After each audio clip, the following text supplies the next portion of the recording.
15ാമത് SKSSF സംസ്ഥാന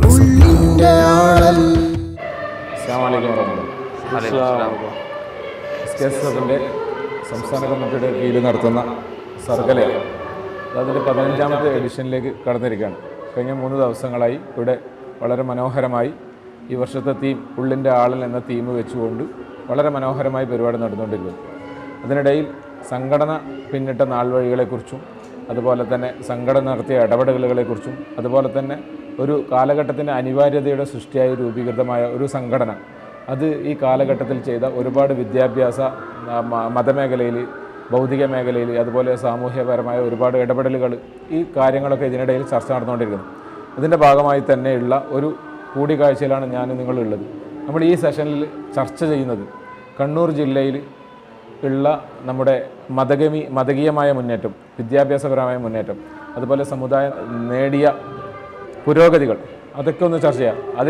അതോടൊപ്പം തന്നെ തളിപ്പറമ്പ് എന്ന് പറയുന്നത് ഒരു വിദ്യാഭ്യാസത്തിൻ്റെ വലിയൊരു ഹബ്ബാണ്.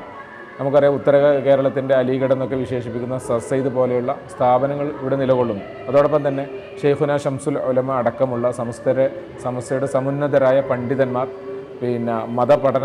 മതപഠനത്തിന് നേതൃത്വം നൽകിയ ഖുവത്തുൽ ഇസ്ലാം അറബി കോളേജ് ഉൾപ്പെടെയുള്ള സ്ഥാപനങ്ങൾ അതൊക്കെ വെച്ചുകൊണ്ടുള്ള ഒരു കണ്ണൂരിൻ്റെ ഭൗതിക രാഷ്ട്രീയ മേഖലയിലുള്ള ഒരു പുരോഗതിയെക്കുറിച്ചുള്ള ചർച്ചയാണ് നമ്മളിവിടെ ഉദ്ദേശിക്കുന്നത്.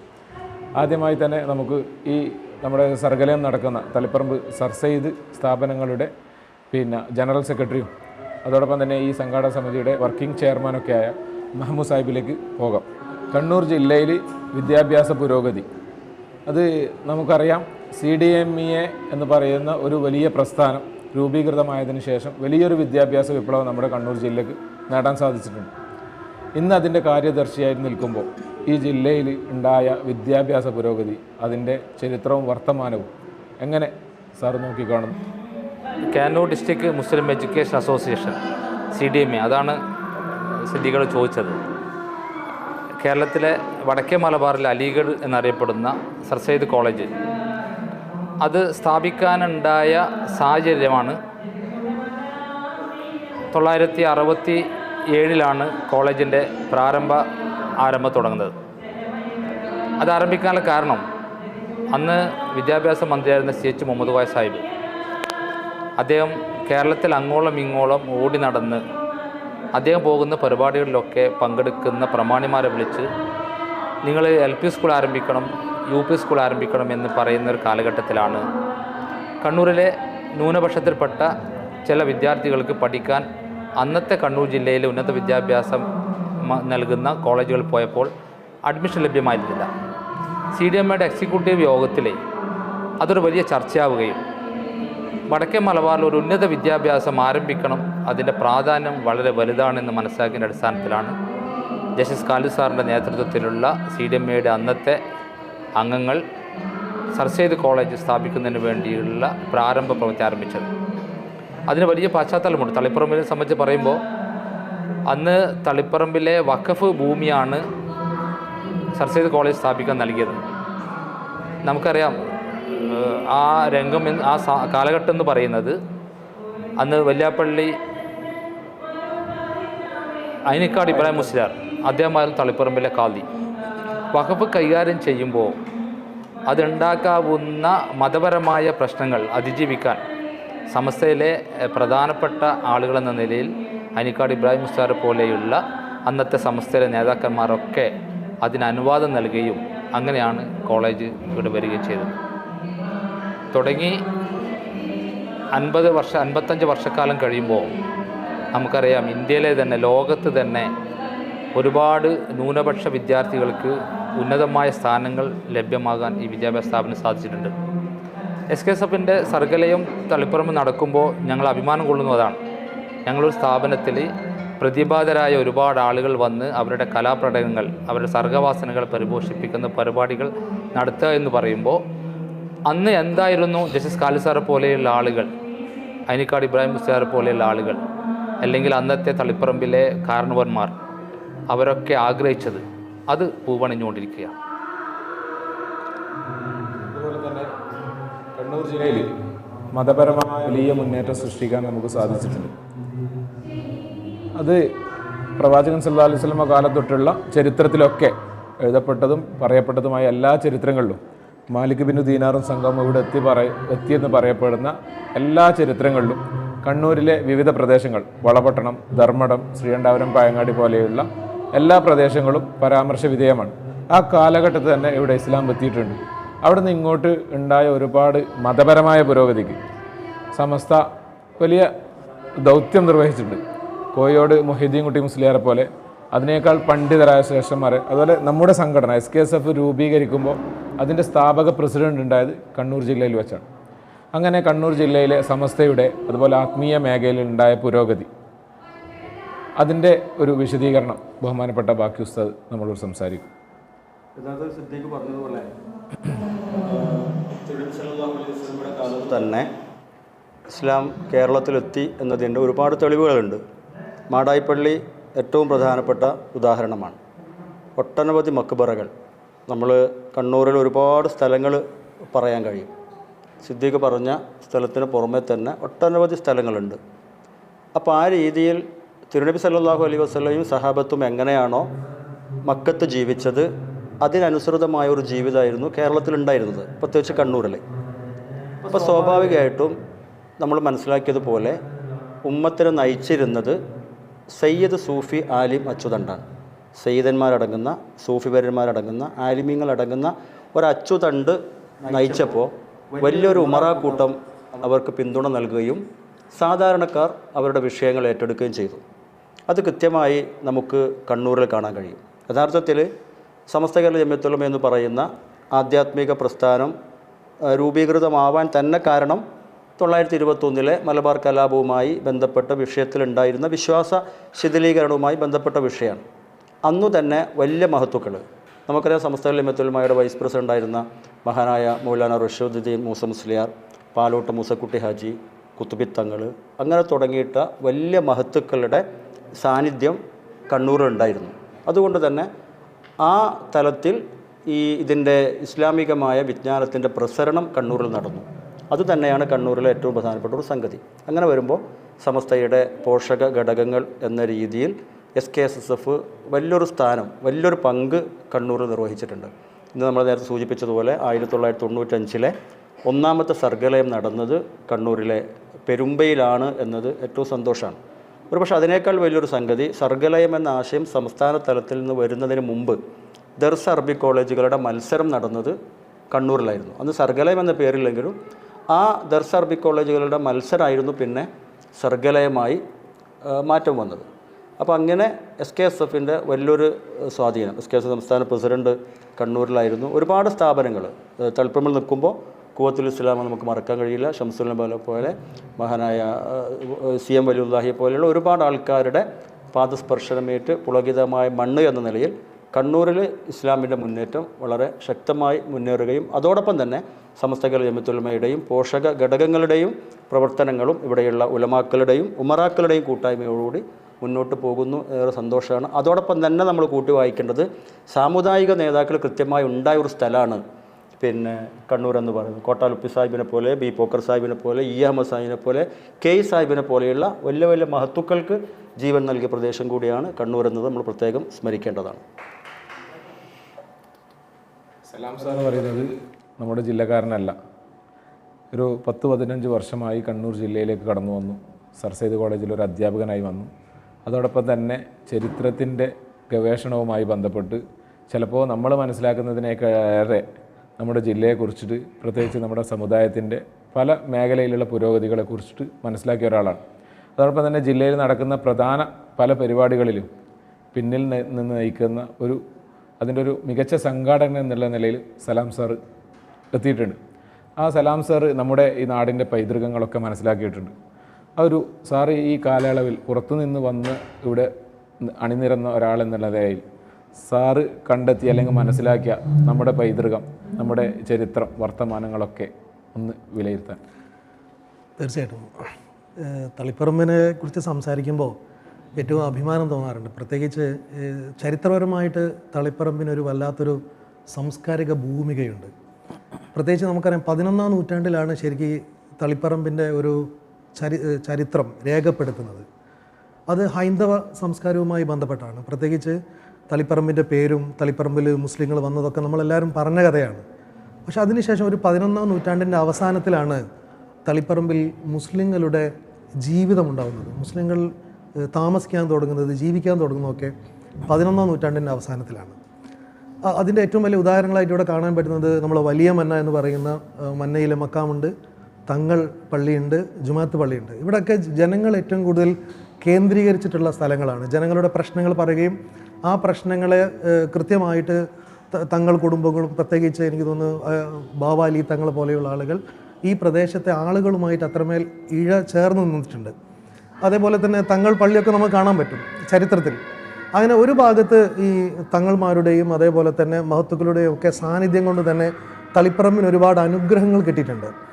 അതിൽ ഒരു പക്ഷേ എനിക്ക് തോന്നുന്നത് ഈ പ്രദേശത്തിൻ്റെ ഏറ്റവും വലിയ അനുഗ്രഹം എന്ന് പറയുന്നത് ഇപ്പോൾ തളിപ്പറമ്പിൽ താമസം തുടങ്ങുന്നത്, അതിൻ്റെ ചരിത്രം പരിശോധിക്കുകയാണെങ്കിൽ ചിറക്കൽ തമ്പുരാട്ടി നരിക്കോട്ട് ഇല്ലത്തിൽ പറഞ്ഞിട്ടാണ് നരിക്കോട്ട് ഇല്ലത്തിൻ്റെ സ്ഥലം ഇവിടെയുള്ള 4 കുടുംബങ്ങൾക്ക് വേണ്ടി, പ്രത്യേകിച്ച് ധർമ്മടത്തെ 4 കുടുംബങ്ങളെ കൊണ്ടുവന്ന് ഇവിടെ താമസിപ്പിക്കണമെന്ന് പറയുന്നത് ചിറക്കൽ തമ്പുരാട്ടിയാണ്. ചിറക്കൽ തമ്പുരാട്ടി അത് കൃത്യമായിട്ട് നരിക്കോട്ടില്ലത്തോട് പറയുന്നുണ്ട്. തീർച്ചയായിട്ടും അതിന് കൃത്യമായിട്ടുള്ള രേഖകളുണ്ട് നമ്മുടെ തീർച്ചയായിട്ടും ഐതിഹ്യമുണ്ട്. കാരണം ഈ പ്രദേശത്തെ നാടുവാഴികൾ അവരുടെ ഈ പ്രശ്നം വെച്ച് നോക്കിയ സമയത്ത് ഈ പ്രദേശത്ത് മുസ്ലിം കുടുംബങ്ങളെ വന്ന് താമസിപ്പിക്കുകയാണെങ്കിൽ ഈ പ്രദേശത്ത് മാത്രമല്ല തളിപ്പറമ്പിൽ ആ സമയത്ത് ബ്രാഹ്മണ കുടുംബങ്ങളാണ് ഉണ്ടായിരുന്നതെന്ന് പറയപ്പെടുന്നത്. അതെ അതെ തീർച്ചയായിട്ടും. ഇപ്പോൾ നമുക്കറിയാം, ഇപ്പോൾ കേരളത്തിൽ തന്നെ നമ്മൾ പഠിക്കുകയാണ് 18ഓളം തളികകളുണ്ട് എന്നാണ്. അല്ല, തളികകളിൽ ഏറ്റവും പ്രധാനപ്പെട്ട ഒരു തളിയായിട്ട് തളിപ്പറമ്പിനെ കാണിക്കുന്നത് ഈ പ്രദേശത്ത് പല സ്ഥലങ്ങളിലും ഇവർ ഈ എന്താ പറയുക അവരുടേതായ രീതിയിലുള്ള വിശ്വാസത്തിന് വേണ്ടി സ്ഥലം നോക്കിയ സമയത്ത് ശ്മശാനങ്ങളില്ലാത്ത ഒരു സ്ഥലം അവർ അന്വേഷിക്കുന്നുണ്ട്. അങ്ങനെ ശ്മശാനങ്ങളില്ലാത്ത സ്ഥലമായിട്ട് കണ്ടെത്തിയ ഏക സ്ഥലം തളിപ്പറമ്പാണ്. അങ്ങനെ ശ്മശാനങ്ങളില്ലാതെ തളി നികത്തിയ സ്ഥലത്തിന് പിന്നീട് തളിപ്പറമ്പ് എന്ന് പറയുന്നുണ്ട്. അത് മാത്രമല്ല, ഈ സ്ഥലത്തിന് ഏറ്റവും വലിയൊരു ചരിത്രമായിട്ടുള്ള പേര് ലക്ഷ്മിപുരം എന്നാണ്. ഐശ്വര്യത്തിൻ്റെ നാട് എന്നാണ് അവരുടെ ഹൈന്ദവ വിശ്വാസപ്രകാരം ഉണ്ടാവുന്നത്. അതേപോലെ അങ്ങനെ ആ രീതിയിൽ ഹൈന്ദവ സംസ്കാരം പരിശോധിച്ച് പഴയ ചരിത്രങ്ങളിൽ പെരിഞ്ചല്ലൂരുണ്ട്. പെരിഞ്ചല്ലൂർ എന്ന് പറയുന്ന പേര് അല്ല, പെരിഞ്ചല്ലൂർ ശരിക്കും ഉള്ളത് നടുവിലാണ്. നടുവിൽ എന്ന് പറയുന്ന സ്ഥലത്തിനാണ് പെരിഞ്ചല്ലൂർ എന്ന് പറയുന്നത്. പക്ഷേ തളിപ്പറമ്പിൻ്റെ പേര് യഥാർത്ഥത്തിൽ ചെല്ലൂരാണ്. ചെല്ലൂരും ഈ പറയുന്ന പെരിഞ്ചല്ലൂരൊക്കെ ഇഴചേർന്ന് നിൽക്കുന്നുണ്ടെങ്കിൽ പോലും ഈ തളിപ്പറമ്പിൻ്റെ പ്രത്യേകത എന്ന് പറയുന്നത് ഈ വിശ്വാസപരമായിട്ട് ഞാൻ നേരത്തെ പറഞ്ഞ ഇപ്പോൾ ശിവക്ഷേത്രമുണ്ട് തളിപ്പറമ്പിൽ. ശിവക്ഷേത്രം അത് മാത്രമല്ല, ഇവിടുത്തെ ശിവക്ഷേത്രത്തിൻ്റെ ഏറ്റവും വലിയ പ്രത്യേകത എന്ന് പറയുന്നത് രാജരാജേശ്വരനാണ്. ഈ രാജരാജേശ്വരൻ എന്ന് പറയുന്നത് തിരുവനന്തപുരത്തെ രാജരാജേശ്വരനേക്കാളും വലിയ ആളാണ് ഇവിടെ നിൽക്കുന്നതെന്നാണ് അവരുടെ വിശ്വാസപ്രകാരമുള്ളത്. മറ്റൊന്ന് ഇവിടെ ഉള്ളത് തൃച്ചംബരത്ത് ശ്രീകൃഷ്ണനാണ്. അങ്ങനെ അവരുടേതായ വിശ്വാസപ്രകാരം 2 പ്രധാനപ്പെട്ട ആളുകൾ ഈ പ്രദേശത്തുണ്ട്. ഇവിടെ എന്നെ അതിശയിപ്പിച്ചത് 917 തളിപ്പറമ്പിൽ മതവിദ്യാഭ്യാസം ആരംഭിക്കുന്നത്. 917 AN കോയക്കുഞ്ഞ് എന്ന് പറയുന്ന കോയിക്കയാണ് തളിപ്പറമ്പിൽ ആദ്യമായിട്ട് ഖുവത്തുൽ ഇസ്ലാം ആരംഭിക്കുന്നത് 22 കുട്ടികളുമായിട്ട്. ആ 22 കുട്ടികൾ കോയിക്ക തളിപ്പറമ്പുകാരനല്ല അല്ല, കോയിക്കയെ നമ്മൾ അതേപോലെ അതിശയിപ്പിക്കുന്ന ഒരു വ്യക്തിത്വമാണ്. കാരണം കണ്ണൂരിൽ ദീനുൽ ഇസ്ലാം സഭ എന്ന് പറയുന്നത് അഹമ്മദ് സാഹിബിനെ പോലെയുള്ള, ജസ്റ്റിസ് ഖാലിദ് സാഹിബിനെ പോലെയുള്ള ആളുകളെ മതവിദ്യാഭ്യാസം അതോടൊപ്പം തന്നെ ഇംഗ്ലീഷ് വിദ്യാഭ്യാസം കൊടുത്തിട്ടുള്ള സ്ഥാപനമാണ്. അദ്ദേഹം തളിപ്പറമ്പിൽ വന്ന് എങ്ങനെ ഇത് സ്ഥാപിച്ചു എന്നുള്ളതിന് ഇപ്പോഴും ചരിത്രപരമായിട്ടുള്ള രേഖയല്ല.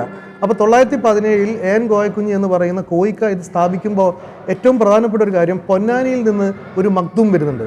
ആ മക്തൂമിൻ്റെ പേര് ബാവ മുസ്ലിയാർ എന്ന് പറയുന്ന ആളാണ്. ഈ ബാവ മുസ്ലിയാർ 22 കുട്ടികളുമായിട്ടാണ് ഈ പറയുന്ന ഖുവത്തുൽ ഇസ്ലാം ആരംഭിക്കുന്നത്. അങ്ങനെയാണെങ്കിൽ ഖുവത്തുൽ ഇസ്ലാം 917 ആരംഭിച്ചിട്ടുണ്ടെങ്കിൽ ഇപ്പോൾ 107 വർഷമായി.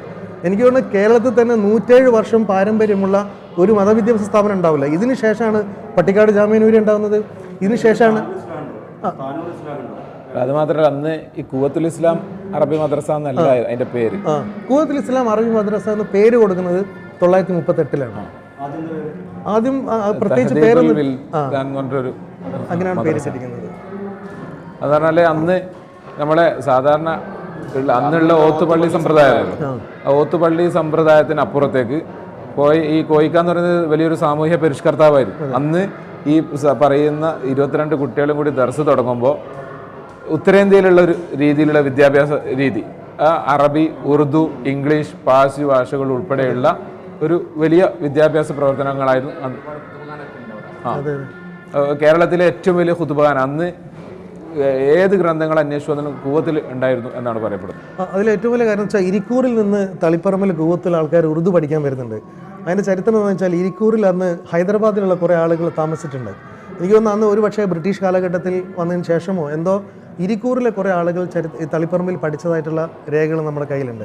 ഇതിൽ ഏറ്റവും വലിയ പ്രത്യേകത എന്ന് വെച്ചാൽ തളിപ്പറമ്പിൽ ശരിക്കും ഈ സ്കൂൾ വിദ്യാഭ്യാസം തുടങ്ങുന്നത് 1894 അത് ഈ പറയുന്ന നമ്മളെ കുബേരൻ നമ്പൂതിരിയാണ് തുടങ്ങുന്നത്. അത് ചിറവക്കിൽ ഒരു ചെറിയ സ്കൂളായിട്ട്. ആ സ്കൂളിൽ നിന്നാണ് യഥാർത്ഥത്തിൽ ഈ പറയുന്ന നമ്മൾ ഭൗതിക വിദ്യാഭ്യാസം ആരംഭിക്കുന്നത്. പക്ഷേ ഇവിടെ ഈ ഭൗതിക വിദ്യാഭ്യാസത്തിന് നേരത്തെ മുഹമ്മദ് വളരെ കൃത്യമായിട്ട് പറഞ്ഞിട്ടുണ്ട്, ഈ പറയുന്ന ഹിന്ദു വിഭാഗം ആളുകൾ എല്ലാ ആൾക്കാരെയും ഉൾക്കൊണ്ടുണ്ടെങ്കിൽ പോലും മുസ്ലിങ്ങൾ അതിൽ നിന്ന് പിറകോട്ട് നിന്നിട്ടുണ്ടായിരുന്നു. ഇവിടെ ഏറ്റവും അതിശയിപ്പിച്ച കാര്യം എന്ന് വെച്ചാൽ സർ സെയ്ദ് കോളേജും അതേപോലെ സീതി സാഹിബ് സ്കൂളും ഒരേ സമയം തുടങ്ങുന്നു എന്നുള്ളതാണ്. ഒരു ഹൈസ്കൂൾ ആദ്യമായിട്ട് തുടങ്ങുന്നു, അതേപോലെ തന്നെ ഉന്നത വിദ്യാഭ്യാസം ആദ്യമായിട്ട് തുടങ്ങുന്നു. ഇതിൻ്റെയൊക്കെ ഏറ്റവും വലിയ പ്രത്യേകത ഈ ഉന്നത വിദ്യാഭ്യാസ സ്ഥാപനം തുടങ്ങുന്നത് അത് ജമാഅത്ത് ഇടപെടുന്നു എന്നുള്ളതാണ്. അത് ജമാഅത്ത് ഇടപെടാൻ കാരണം ഈ ഉന്നത വിദ്യാഭ്യാസം ഈ പ്രദേശത്ത് കൊണ്ടുവരുന്ന ആളുകൾ കൃത്യമായിട്ട് ജമാഅത്തുമായിട്ട് ബന്ധമുള്ള ആൾക്കാരാണ്. പ്രത്യേകിച്ച് KVA പോലെയുള്ള ആളുകൾക്ക് അതിൽ വലിയ സ്വാധീനമുണ്ട്. അതേപോലെ തന്നെ ഈ സൈനുദ്ദീൻ ഹാജി എന്ന് പറയുന്ന തളിപ്പറമ്പിലെ മുത്തവല്ലിയും ജസ്റ്റിസ് കാലി സാഹിബും KVA ഒക്കെ ഉള്ള ഒരു ബന്ധം യഥാർത്ഥത്തിൽ തളിപ്പറമ്പിലെ ഉന്നത വിദ്യാഭ്യാസം തുടങ്ങുന്നതിന് വലിയ ചാലകശക്തിയായി മാറിയിട്ടുണ്ട്. അതെ. പ്രത്യേകിച്ച് ഈ CDMA 964 തലശ്ശേരിയിൽ ആരംഭിക്കുമ്പോൾ KV തലശ്ശേരിയിൽ ഒരു വിദ്യാർത്ഥിയായ KV CDMയിൽ കൃത്യമായിട്ട് ഇടപെടുകയും മാത്രമല്ല ഈ ഒരു സ്ഥാപനം ആരംഭിക്കുന്നതുമായി ബന്ധപ്പെട്ട ചർച്ചകളിലടക്കം KV ഇടപെടുന്നു എന്നുള്ളത്. അപ്പോൾ KVയുടെ ഒരു സാന്നിധ്യം തളിപ്പറമ്പിൽ ഉന്നത വിദ്യാഭ്യാസത്തിന് പ്രത്യേകിച്ച് വലിയ സാധ്യത ഉണ്ടാക്കിയിട്ടുണ്ട്. അതുമാത്രമല്ല KVയാണ് ആദ്യമായിട്ട് ഫറൂഖ് കോളേജിൽ പോയിട്ട് പഠിച്ചിട്ടുള്ള ഈ പ്രദേശത്തെ വലിയൊരു, വേറെ പലരും പഠിച്ചിട്ടുണ്ടെങ്കിൽ പോലും കൃത്യമായിട്ട് സമുദായത്തിൻ്റെ നേതൃത്വത്തിൽ നിന്നുള്ള ഒരാളെന്ന നിലക്ക് KV തളിപ്പറമ്പിൽ എക്സ്പോഷർ അല്ലെങ്കിൽ ഇവിടെ തളിപ്പറമ്പിലെയും ഫറൂഖിലെയും എക്സ്പോഷർ ഇവിടുത്തെ സമുദായത്തിന് നൽകാൻ തയ്യാറായിട്ടുള്ള ഒരു വ്യക്തി എന്ന നിലക്ക് KVക്ക് കുറേ പിൻബലങ്ങളുണ്ടായിരുന്നു. ഒന്ന്, KV ഇവിടെ വിദ്യാഭ്യാസം നടത്തുന്ന കാലത്ത് തന്നെ കൂവത്തുൽ ഇസ്ലാം അറബിക് മദ്രസയിൽ അവിടെ അതുമായി ബന്ധപ്പെട്ട് നേരത്തെ പറഞ്ഞ മദ്രസയുമായി ബന്ധപ്പെട്ട ഒരു പ്രവർത്തനം. ഇന്ന് ഷംസുൽ ഉലമയുടെ ദർസ് നടത്തുമ്പോൾ ഷംസുൽ ഉലമയുടെ കാത്തിബായിട്ട് മൂപ്പരുടെ കാര്യങ്ങൾ എഴുതി കൊടുക്കാനുള്ള കാത്തിബായിട്ട് KV ഉണ്ടായിരുന്നു പറയപ്പെടുന്നു. അതിന് കാരണം കോളേജ് ആരംഭിക്കാൻ സ്ഥലം വേണം ആവശ്യം. അന്ന് 25 ഏക്കർ സ്ഥലം വേണം തുടങ്ങാൻ വേണ്ടി അംഗീകാരം കിട്ടാൻ. അപ്പോൾ അതിനുവേണ്ടി കണ്ണൂർ ജില്ലയിലെ വിവിധ പ്രദേശങ്ങളിൽ സന്ദർശിച്ചു. അങ്ങനെയാണ് തളിപ്പറമ്പിൽ KV ജൈനുദ്ദീൻ ഹാജിയും അതുപോലെ തന്നെ ജസ്റ്റിസ് കാലി സാറും, അന്ന് അദ്ദേഹം അഡ്വക്കേറ്റാണ്, ഈ ജൈനുദ്ദീൻ സാഹിബിൻ്റെ ഹാജിഖാൻ്റെ കേസുകളൊക്കെ കൈകാര്യം ചെയ്യുന്നത് കാലി സാറായിരുന്നു. അങ്ങനെയാണ് തളിപ്പറമ്പിൽ ആദ്യം സർ സെയ്ദ് കോളേജ് തുടങ്ങേണ്ട സ്ഥലം ടാഗോർ നിൽക്കുന്ന സ്ഥലമായിരുന്നു. കാസിമി അബ്ദുള്ള എന്ന് പറയുന്ന കാസ്മിക്ക എന്ന് പറയുന്ന ഒരാളുടെ സ്ഥലമായിരുന്നു അത്. പക്ഷെ അവിടെ ആ സ്ഥലവുമായി ബന്ധപ്പെട്ട് എന്തോ തർക്കം വന്ന ശേഷമാണ് ഇവർ തിരിച്ചു പോയ ശേഷമാണ് ജൈനുദ്ദീൻ ഹാജിക്ക കാലി സാറെ വിളിച്ച് വരുത്തിയിട്ട് ഇപ്പോൾ സർ സെയ്ദ് കോളേജിലെ സ്ഥലം കാണിച്ചു കൊടുക്കുന്നത്. അവിടെ അന്ന് പറങ്കിയൊക്കെ നടന്ന ഒരു കാലി സ്ഥലമായിരുന്നു. അങ്ങനെയാണ് വീണ്ടും CDMയുടെ ഭാരവാഹികൾ വന്ന് പരിശോധിച്ചപ്പോൾ കോളേജിന് അനുകൂലമായ സ്ഥലമാണിത്. അതുകൊണ്ട് തന്നെയാണ് എല്ലാ കാലത്തും സർ സെയ്ദ് കോളേജിൻ്റെ ചരിത്രം പറയുമ്പോൾ ജൈനുദ്ദീൻ ഹാജിക്കാക്ക് KV ജൈനുദ്ദീൻ ഹാജി എന്ന് പറയുന്ന അന്നത്തെ മുത്തവല്ലിക്ക് വലിയ പങ്ക് എന്ന് പറയുന്നത്. ഇവിടുന്ന് മടങ്ങിപ്പോയ ഉടനെ കാസർഗോഡ് ഒരു 50 ഏക്കർ സ്ഥലം സൗജന്യമായി കൊടുക്കാൻ അന്നത്തെ ആളുകൾ തയ്യാറായി. അതിൻ്റെ ആലോചന നടക്കുമ്പോഴാണ് ജൈനുദ്ദീൻ ഹാജിക്ക ഈ ഒരു സ്ഥലം കാണിച്ചു കൊടുക്കുകയും തളിപ്പറമ്പിലേക്ക് വരികയും ചെയ്തത്. അന്നും ഇതുപോലെ ഈ മതപരമായ ഒരുപാട് പ്രശ്നങ്ങളുണ്ടായിരുന്നു. ഒരു വഖഫ് സ്ഥലം ഒരു ഉന്നത ഭൗതിക വിദ്യാഭ്യാസ സ്ഥാപനത്തിന് കൊടുക്കാൻ സാധിക്കുമെന്ന്. അതാണ് ഞാൻ നേരത്തെ സൂചിപ്പിച്ചതുപോലെ അന്നത്തെ സമസ്തയുടെ തളിപ്പറമ്പിലുള്ള പണ്ഡിതന്മാരൊക്കെ അതിനനുകൂലമായിരുന്നു. ഭൗതിക വിദ്യാഭ്യാസം കൂടി നമുക്ക് ആവശ്യമാണ് എന്നുള്ളത്. വലിയൊരു സംഭവം വെച്ച് കഴിഞ്ഞാൽ ഈ കൂവത്തുൽ ഇസ്ലാമിൽ ബാഫയ്ക്ക് തങ്ങളുടെ മക്കൾ തളിപ്പറമ്പിൽ പഠിക്കുന്നുണ്ട്. EK ഉസ്താദ് ഇവിടെ ശരിക്കും ഇവിടെ ഉസ്താദായി വന്നിട്ടുള്ളത് 948 ഓഗസ്റ്റ് 15-നാണ്. അപ്പോൾ അതിന് ശേഷമാണ് ബാഫയ്ക്ക് തങ്ങളുടെ മക്കളോട് വരുന്നത്. അപ്പോൾ സ്വാഭാവികമായിട്ടും ഈ തളിപ്പറമ്പിൽ ബാഫയ്ക്ക് തങ്ങളുടെ ഒരു സന്ദർശനം, ഇവിടുത്തെ ജനങ്ങളുമായിട്ടുള്ള ബന്ധം, ഈ ജനങ്ങളുമായിട്ടുള്ള സ്നേഹം. ഇപ്പം ഇന്ന് എന്നെ അതിശയിപ്പിച്ചൊരു കാര്യം, ഈ സർഗലയത്തിൻ്റെ പരിപാടിയിൽ 3 തങ്ങന്മാർ നേരത്തെ വന്നു കഴിഞ്ഞു. ഒരു പക്ഷേ അത് നേരത്തെ പ്ലാൻ ചെയ്തൊന്നും ആയിരിക്കില്ല. ഒരു നിയോഗം പോലെ 3 തങ്ങന്മാരെ നമ്മളെ വേദിയിൽ കിട്ടുന്നു. ഇനിയൊരു വലിയ തങ്ങൾ വരാനുണ്ട്. അപ്പോൾ ഈ ഒരു തങ്ങന്മാരെ കൊണ്ടും മറ്റ് മഹത്തുക്കൾ കൊണ്ടൊക്കെ വലിയ അനുഗ്രഹം ഉള്ളതുകൊണ്ട് തന്നെ എന്തൊരു വിഷയം പറയുമ്പോൾ അതിനെ റെക്കമെൻഡ് ചെയ്യാൻ ബാഫി തങ്ങൾ പോലെയുള്ള ആളുകളുണ്ടായി എന്നുള്ളതാണ്. പ്രത്യേകിച്ച് മുസ്ലിം ലീഗിൻ്റെ അധികാരം തളിപ്പറമ്പിലെ ബാഫയ്ക്ക് തങ്ങളെ പോലെയുള്ള ആൾക്കാരുടെ സ്വാധീനം, KVയെ പോലെയുള്ള ആൾക്കാരുടെ ഇടപെടലൊക്കെ ഉന്നത വിദ്യാഭ്യാസത്തിന് വലിയ സാധ്യത ഇവിടെ ലഭിച്ചിട്ടുണ്ട് എന്നുള്ളതാണ്.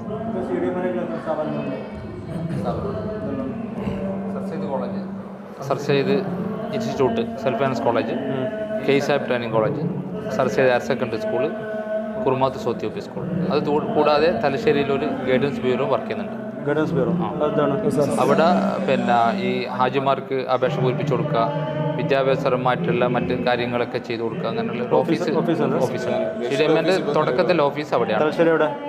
തലശ്ശേരി അല്ലല്ല, അത് മാറി ഇപ്പോൾ ജൂബിലി ബിൽഡിംഗ് എന്ന് പറയുന്ന ബിൽഡിങ്ങിലാണ്. ഇതിന്റെ പ്രഥമ പ്രസിഡന്റ് ആരാ? ജസ്റ്റിസ് ഖാലിദ് സാഹിബ്. സെക്രട്ടറി അബ്ദുൽ അസീസ് തലശ്ശേരിക്കാരനാണ്. ഈ CDMA 50 വർഷം കഴിഞ്ഞു, 55 വർഷം 60 പോകുന്നു. കാരണം അന്ന് കണ്ടൊരു സ്വപ്നം, അന്ന് കാണുന്നൊരു സ്വപ്നം ഉണ്ടല്ലോ, ആ ഒരു ഒന്നും അല്ലാത്തൊരു കാലത്ത് സമുദായത്തിന് വിദ്യാഭ്യാസ പുരോഗതി അത്രയൊന്നുമില്ല. വളരെ നമുക്ക് കേരളത്തിൽ പോലും എണ്ണിയെടുക്കാൻ പറ്റും ഉന്നതമായ വിദ്യാഭ്യാസം നേടിയ ആൾക്കാരെ. ഈ പറഞ്ഞതുപോലെ തളിപ്പറമ്പിൽ നിന്ന് ഒരാളാണ് പോയിട്ട് പഠിച്ചത്, അവരാണ് ഇവിടെ നേതൃത്വം നൽകുന്നത്. വളരെ തുച്ഛമായൊരു കാലഘട്ടത്തിലാണ് അന്ന് നേരത്തെ സാറ് സൂചിപ്പിച്ചുള്ള സീസാബ് സ്കൂൾ വന്നിട്ടില്ല. അതിൻ്റെ പ്രാഥമിക റൗണ്ട് വരുന്നതിന് മുമ്പേ മേലേക്കുള്ള ഒരു കോളേജാണ് വരുന്നത്. അന്ന് കാണുന്ന ഒരു സ്വപ്നം ഉണ്ടല്ലോ, ആ സ്വപ്നം പൂർത്തീകരിച്ചോ? അതല്ല, ആ ഉദ്ദേശം പൂർത്തീകരിച്ചില്ല. അത് പൂർത്തീകരിച്ചിട്ടുണ്ടെങ്കിൽ ഇനി അടുത്ത ഭാവിയിൽ ഈ സർ സെയ്ദ് കോളേജും അതിൻ്റെ മാനേജ്മെൻറ്റും കാണുന്നത് എന്താണ്? ജില്ലയിൽ മൊത്തത്തിൽ വ്യാപിപ്പിക്കാൻ ഉദ്ദേശമുണ്ടോ? ഇപ്പം നിലവിൽ പഠിക്കുന്ന സംവിധാനമല്ല, പുതിയ കാലം എന്ന് പറയുന്നത് നേരത്തെയുള്ള നമ്മൾ പഠിച്ചുകൊണ്ടിരിക്കുന്ന സംവിധാനങ്ങളൊക്കെ മാറിക്കൊണ്ടിരിക്കുകയാണ്. പുതിയ തലമുറ കോഴ്സുകൾ വരുന്നു, പിന്നെ അതിൻ്റെ സ്റ്റൈല് മാറുന്നു. വിദ്യാർത്ഥികൾ പ്രത്യേകിച്ച് നമ്മുടെ സിലബസിൽ പോരായ്മകൾ കണ്ട് വിദേശത്തേക്ക് പോകുന്നു. ഈ രീതിയെ എങ്ങനെ CDMAക്ക് അഭിമുഖീകരിക്കാം? ചോദ്യം ഉണ്ടായിരുന്നു ഇത് വരുമ്പോൾ. KV പലപ്പോഴും പറയുന്നൊരു കാര്യമായിരുന്നു, അതായത് പിന്നെ ഈ കോളേജ് എന്തിനാണ് ഒരു കോളേജ് നമ്മുടെ തളിപ്പറമ്പിൽ? ആരൊക്കെയോ വന്ന് പഠിക്കും. അപ്പോൾ അതിന് മറുപടി അന്ന് പറഞ്ഞത്, ഈ തളിപ്പറമ്പാർ പൊതുവെ ബിസിനസ്സുമായിട്ട് ബന്ധപ്പെട്ട ആളായതുകൊണ്ട് എല്ലായിടും പാൻറ്റും കുപ്പായിലിട്ടിട്ട് കുറേ ആളുകൾ വരും. അവർ കുറേ പുസ്തകം പേന ഇതൊക്കെ വാങ്ങിക്കും. അങ്ങനെ തളിപ്പറമ്പ് ഒരു ബിസിനസ് കൂടി കച്ചവടം ഉണ്ടാവും എന്ന് പറയുന്ന ചില ആളുകൾ വന്നിട്ടുണ്ടായിരുന്നു. CDMA ആരംഭിച്ചപ്പോൾ ഇപ്പോൾ സിദ്ദീഖ് ചോദിച്ചല്ലോ എന്താണ് CDMA കണ്ടത്, പൂർത്തിയായോ എന്ന്. അതല്ലേ എല്ലാവരും പറയുന്നത്. വടക്കേ മലബാറിലെ അലിഗഡ് എന്ന് പറയാൻ, അലിഗഡ് ഇന്ത്യയിലെ ഒരു വലിയ വിദ്യാഭ്യാസ സ്ഥാപനമാണ്, ഒരു സർവകലാശാലയാണ്. ന്യൂനപക്ഷങ്ങൾ ഇന്നിപ്പോൾ CH കണ്ട ഒരു വലിയ സ്വപ്നം ഉണ്ടായിരുന്നു. CH പലപ്പോഴും പറയാറുണ്ട്, ഈ പെൺകുട്ടികളെ പഠിപ്പിക്കണം, ഈ അടുക്കള ശരിയായാൽ സമൂഹം ശരിയായി എന്നാണ്. അതിനുവേണ്ടി സ്കോളർഷിപ്പ് ഉണ്ടാക്കി. ഇന്നിപ്പോൾ സർ സെയ്ദ് കോളേജിൽ 2200 കുട്ടികൾ പഠിക്കുമ്പോൾ അതിൽ 1800 മേലെ പെൺകുട്ടികളാണ് പഠിക്കുന്നത്. അതിൻ്റെ മാറ്റങ്ങൾ വീടുകളിലുണ്ട്. തളിപ്പറമ്പിനെ സംബന്ധിച്ച് പറഞ്ഞല്ലോ, കൂവത്തുൽ ഇസ്ലാം അറബിക് കോളേജ് പോലെ. കൂവത്തുൽ ഇസ്ലാം അറബിക് കോളേജ് സമസ്ത സിലബസ് ആരംഭിക്കുന്നതിന് മുമ്പ് സിലബസ് നടത്തിയ ഒരു സ്ഥാപനമാണ്. പക്ഷേ അപ്പോൾ പിന്നെ ഇത്ര നേരത്തെ ആരംഭിച്ച കൂവത്തുൽ ഇസ്ലാം സമസ്ത രജിസ്ട്രേഷൻ നമ്പർ എനിക്ക് തോന്നുന്നത് 100 റേറ്റാണ്, ഒന്നാമത് രണ്ടാമത് വരേണ്ടത്. പക്ഷേ അന്ന് സമസ്ത തുടങ്ങിയപ്പോഴും കൂവത്ത് അതിലേക്ക് പങ്കുചേർന്നിട്ടുണ്ടായിരുന്നില്ല. കൂവത്തിന്റെ സിലബസ് സമസ്ത അംഗീകരിക്കണം എന്ന് പറഞ്ഞിട്ട് തർക്കം ഉണ്ടായെന്ന് പറയപ്പെടുന്നു. ചുറ്റുഭാഗത്തുള്ള മദ്രസകൾക്കൊക്കെ ഉമ്മയായി പ്രവർത്തിച്ച മതവിദ്യാഭ്യാസം നന്നായി നൽകി. മുസ്ലിങ്ങൾ മതവിദ്യാഭ്യാസവും ഭൗതിക വിദ്യാഭ്യാസവും ഒന്നിച്ച് നേടിയെടുക്കാൻ സാധിച്ച കേരളത്തിലെ അപൂർവ സ്ഥലങ്ങളിൽ ഒന്നാണ്. ഞാനൊന്ന് കൂട്ടി ചേർക്കുന്നത്, ഇപ്പം നേരത്തെ സിദ്ദീഖ് ചോദിച്ചല്ലോ CDMAയുടെ സ്വപ്നം സാക്ഷാത്കരിച്ചോന്ന്. തീർച്ചയായിട്ടും. കാരണം CDMAയുടെ കീഴിലുള്ള ആദ്യത്തെ സ്ഥാപനം സർ സെയ്ദ് കോളേജാണ്.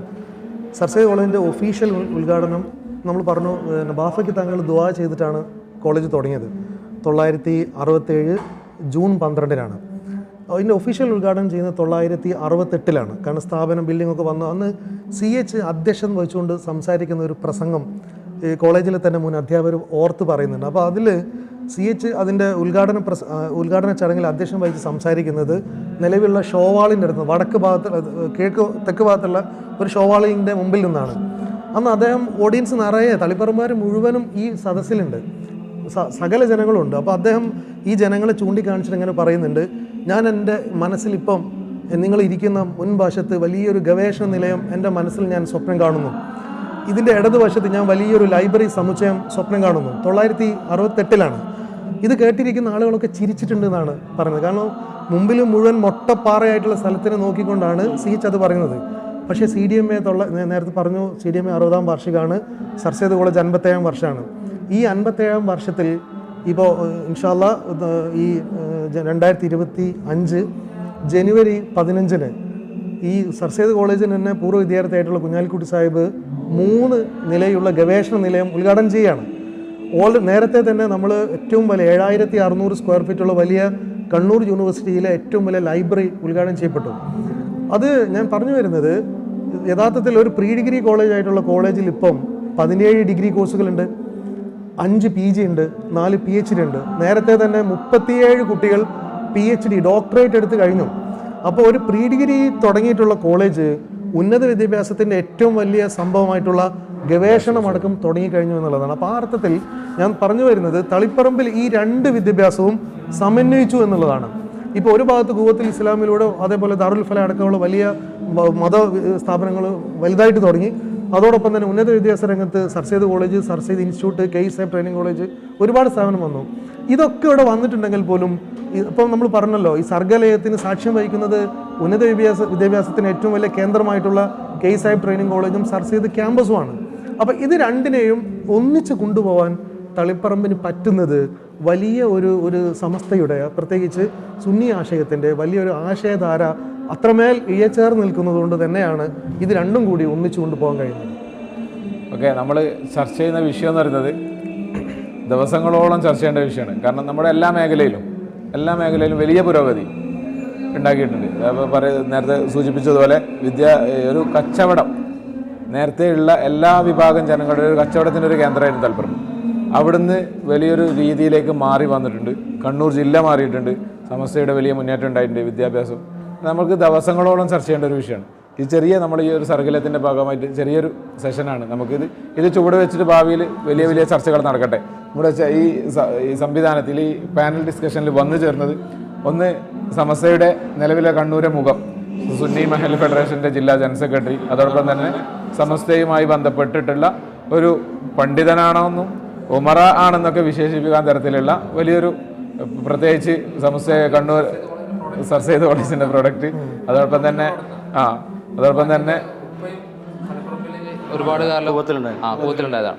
അങ്ങനെ സമസ്തക്ക് നേതൃത്വം നൽകിയ വലിയൊരു പണ്ഡിതൻ മർഹൂം PKP ഉസ്താദ്, ഷെയ്ഖുന PKP ഉസ്താദിൻ്റെ പ്രിയപ്പെട്ട പുത്രൻ, അതേപോലെ തന്നെ നമ്മുടെ ഈ സംഘാടക സമിതിയുടെ ജനറൽ കൺവീനർ കൂടിയായ, സമസ്ത നേരിട്ട് നടത്തുന്ന ജാമിയ അസ്അദിയയുടെ ജനറൽ സെക്രട്ടറി, അങ്ങനെ ഉൾപ്പെടെ ജില്ലയിലെ മതവിദ്യാഭ്യാസ മേഖലയിൽ മുഖ്യ പങ്ക് വഹിക്കുന്ന ബഹുമാനപ്പെട്ട AK അബ്ദുൽ ബാക്കി സാഹിബ്, അതോടൊപ്പം തന്നെ നേരത്തെ പറഞ്ഞതുപോലെ കണ്ണൂർ ജില്ലയിലെ വിദ്യാഭ്യാസത്തിൻ്റെ തിലകക്കുറി മാറ്റിക്കുറിച്ച CDMA എന്ന് പറയുന്ന വലിയൊരു സംവിധാനത്തിൻ്റെ ജനറൽ സെക്രട്ടറി, ഈ സംഘാടക സമിതിയുടെ വർക്കിംഗ് ചെയർമാൻ പ്രിയപ്പെട്ട മഹ്മൂദ് അള്ളാങ്കുളം, ഈ വിദ്യാഭ്യാസ മേഖലയിൽ കേവലം ഒരു അധ്യാപകൻ, അസിസ്റ്റന്റ് പ്രൊഫസറായി വന്ന് ജില്ലയിൽ അറിയപ്പെടുന്ന ഒരു വിദ്യാഭ്യാസ വിചക്ഷനായി മാറിയ ഡോക്ടർ AK അബ്ദുസലാം സാഹിബ്, ഇവരാണ് ഇതിൽ നമ്മളുമായി സഹകരിച്ചതിന്, സംവദിച്ചതിന് SKSF-ൻ്റെ സംസ്ഥാന കമ്മിറ്റിക്ക് വേണ്ടി, സംഘാടക സമിതിക്ക് വേണ്ടി എല്ലാവിധ അഭിവാദ്യങ്ങളും നന്ദിയും കടപ്പാടും അറിയിക്കുന്നു.